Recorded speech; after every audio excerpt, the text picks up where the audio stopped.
Digital Asset Group is a division of Brian Kelly Capital Management. I don't know how many of you guys are familiar with Brian Kelly. If you trade in the stock markets, he's on the show Fast Money, which is comes on at 5 o'clock. He's on about 3 times a week, one of the stock analysts, and he is the one who is definitely most focused on Bitcoin, having written a book about it, and being sort of with the ethos of a lot of the sort of, maybe burn it down kind of thing. We have put together a portfolio based on what we think that this asset class can do. Now, we're not a blockchain company. We're not a technology company. We're technology leaning, but we're trading. We're buying Bitcoin. Not just Bitcoin, but a lot of Bitcoin. We think that there are a lot of very interesting technologies that are emerging in the space. And we think that, as it says, the disintermediation is going to change how we transact, and more importantly, how we distribute capital.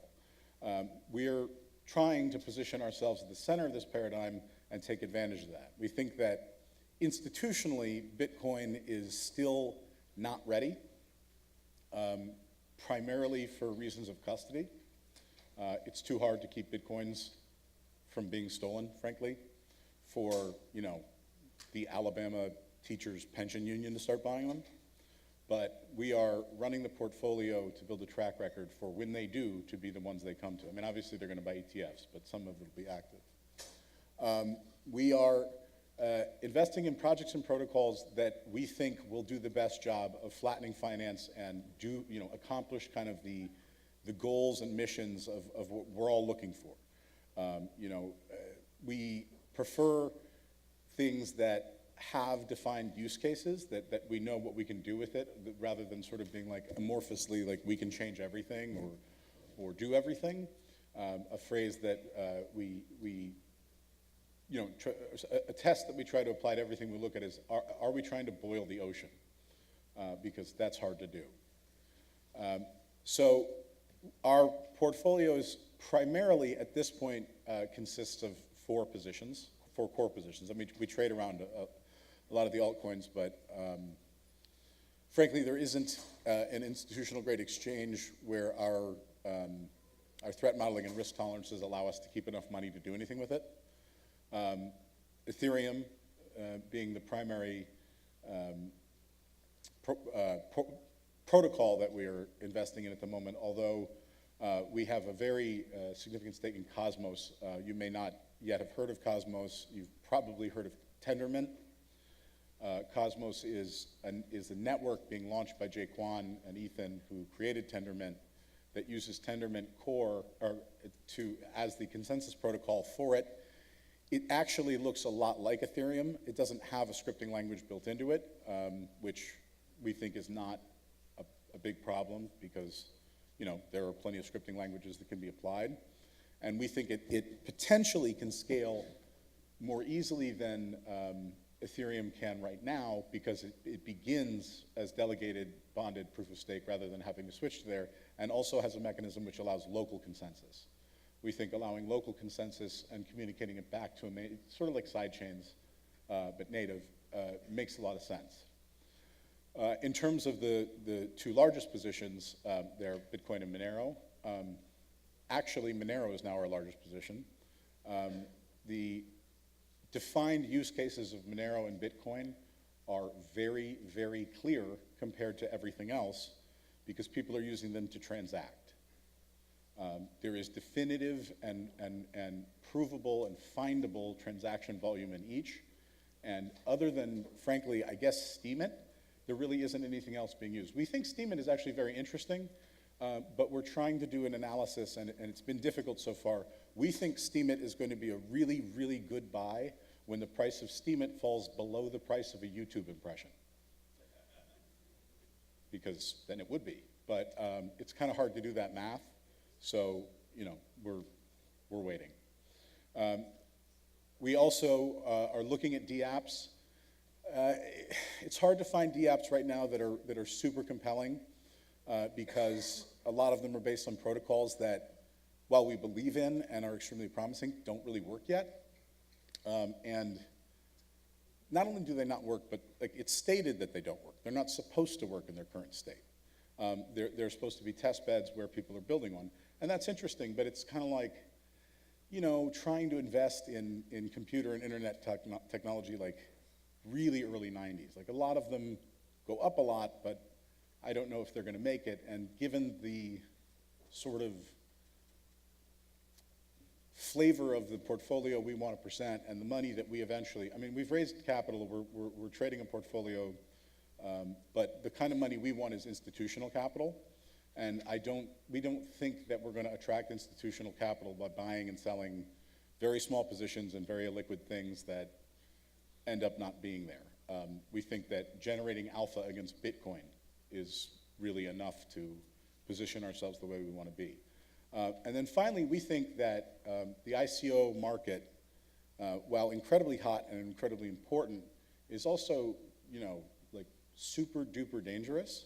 Not so much for the people that buy it, but for the people that issue it. And there's a distinction between DApps and then like network owning coins or whatever they are, but the bottom line is it's equity. At some point, it's going to need to like be realized that it's equity. And it's not to say that anybody who's done this is going to get in trouble. Particularly, you know, like no one's going to get in trouble for an ICO that went off and everybody made money. Like there's no injured party. I mean, look at Ethereum. It did so well that nobody gives a shit about the DAO. Like, it's unbelievable. But that's because you put $600 in the Ethereum crowd sale, and you had like, what, 25K at the peak, 30K? And you still have a whole lot. You still have $18,000, $20,000. So there's no injured party. And that's going to continue to be the case for a while, but at some point there's going to be a problem because, you know, I was at a dinner with one of these guys who's putting on a new network, and we were discussing it, and their lawyer asked us, what's the Howey test? Which, if you don't know what the Howey test is, it's how you determine if what you're selling is an investment or not. The space is not yet ready for the kind of capital that's flowing in. The problem is it's like the capital is coming no matter what you want. No matter whether you're ready or not, the money's coming. So one of the things we're trying to do is work with outfits who want to raise capital properly. You know, there's all sorts of different ways to do this. An interesting idea is Title III of the Jobs Act allows unaccredited investors to invest, I mean, up to 10, but without having to really do any work, up to $2,000 a piece, and the company can raise $1 million from them. So, I mean, if you look at the way these ICOs have actually worked, one of the ones that sells out in 5 minutes, it's not just small investors. There's a number of big investors who put money in. Those are qualified accredited investors, and then there's small investors. I don't see any reason why you couldn't organize a crowd sale where you raise $1 million worth of funding from small investors and have the large investors line up to fill up whatever other capital requirements there are. And that's what we're doing. We're building, to say we are not building any tech, we're building a piece of technology to help further that, but we're using a very powerful new blockchain called SQL. So it's not, you know, it's not exactly okay, NoSQL, whatever. Cassandra's fine. The point is that, you know, it's less blockchain and more QuickBooks for hedge funds, or for capital raises, whatever you want to call it. But yeah, I mean, it gets into the point of what a lot of people are trying to build, because the settlement systems and stuff could use a serious upgrade. I'm not sure SQL wouldn't be a big upgrade from the 50 trillion lines of COBOL the financial system's built on now anyway, but we'll get to that, I suppose, when we get there. But again, that's sort of, you know, not what we're focused on. And it's not that I don't appreciate it. I mean, I spent time at Factum and at ItBit. At ItBit, I sort of led the bank chain project.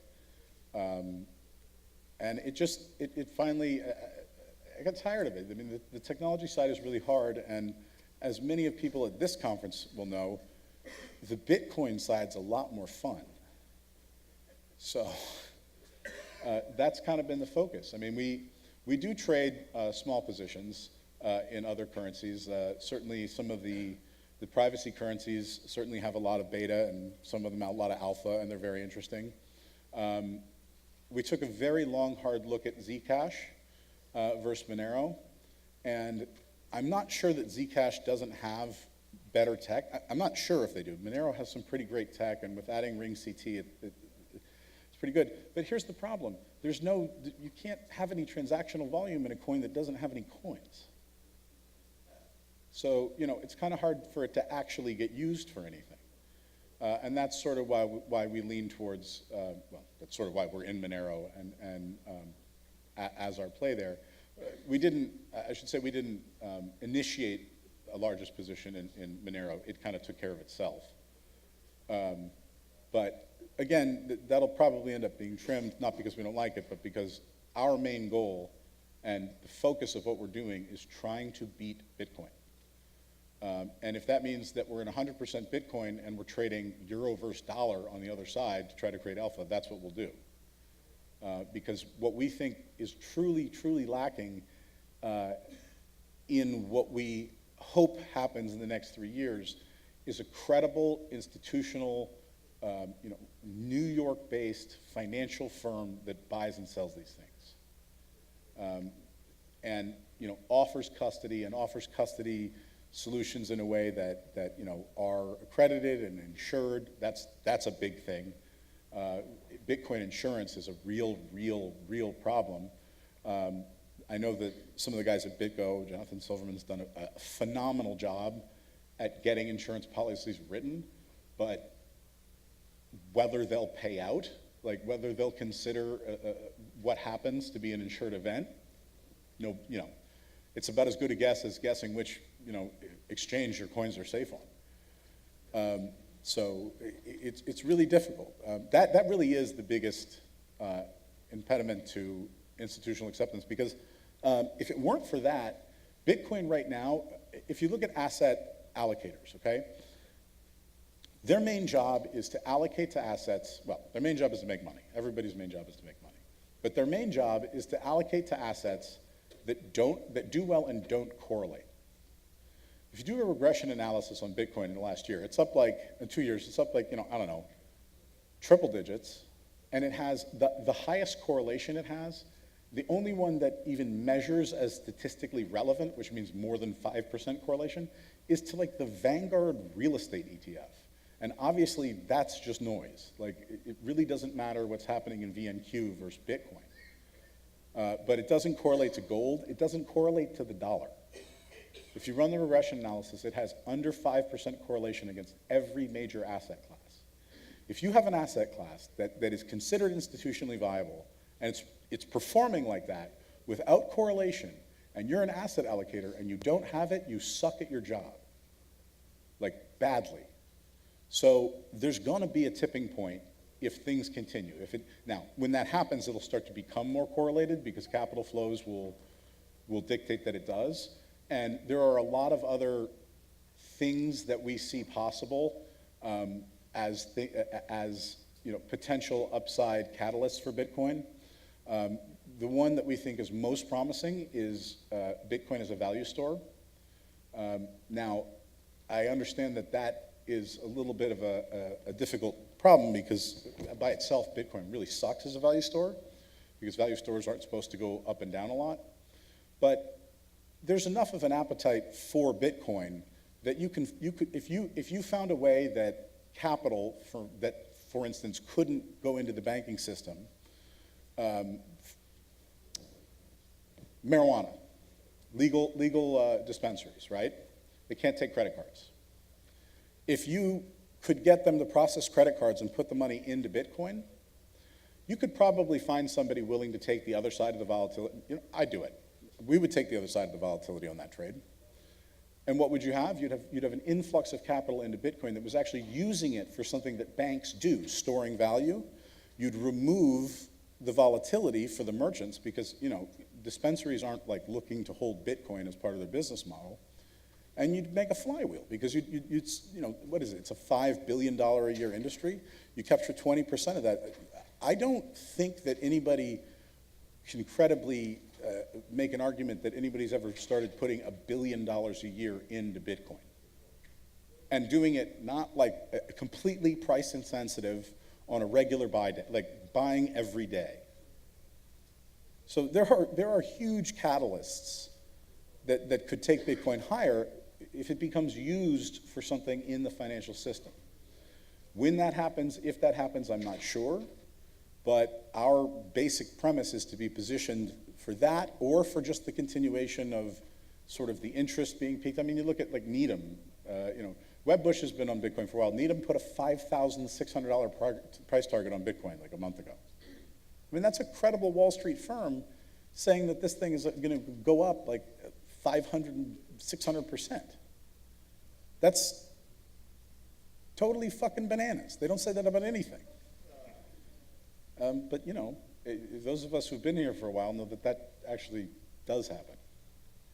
So maybe from a lower basis, but on a log scale, it doesn't really matter where you are. So I mean, I guess that's pretty much the spiel. If anybody has any questions about trades or what we're doing, I'm happy to talk about it a little bit. Again, most of the positions, the core positions I already told you are actually no, it's Monero, Bitcoin, ETC, and ETH, and then Cosmos. But Cosmos hasn't ICO'd yet. It should be in the next month or two. We funded them before. So, any questions? Okay, so Bitcoin is not correlated to the dollar index, the DXY. DXY is a basket of currencies that are used because to price something against simply the dollar, everything always has to correlate exactly to what it does. It's like sort of like saying the dollar's going down, so the price of everything else is going up. But if you broaden the dollar out to the Dixie, which is the dollar against a rank, it's mostly euros, some yen, whatever, ranked currencies, it doesn't correlate against the basket. It's under 5%. It could have been time series. We did a 2-year regression analysis. We did it manually, and we just asked Wolfram and got the same analysis. I mean, a little bit different, but again, statistically irrelevant. I'm using 5% as a level of statistical relevance. 1 in 20 doesn't. Under that, it's generally accepted that it's done. Doesn't matter because it's 3 z-scores. Okay, so how's Cosmos structured so that it's acceptable to us? Okay, so what we want to do, going back to the equity-linked tokens, is we want to help people set up ways to raise money through coin sales that are secure, that are perfected securities interests in the equity underlying the asset. That means, though, that they're not tradable the same way, they don't do the same things, all sorts of stuff. But it's a bridge that's going to have to get crossed somehow. Cosmos is not set up like that. The Cosmos Foundation is a Canadian,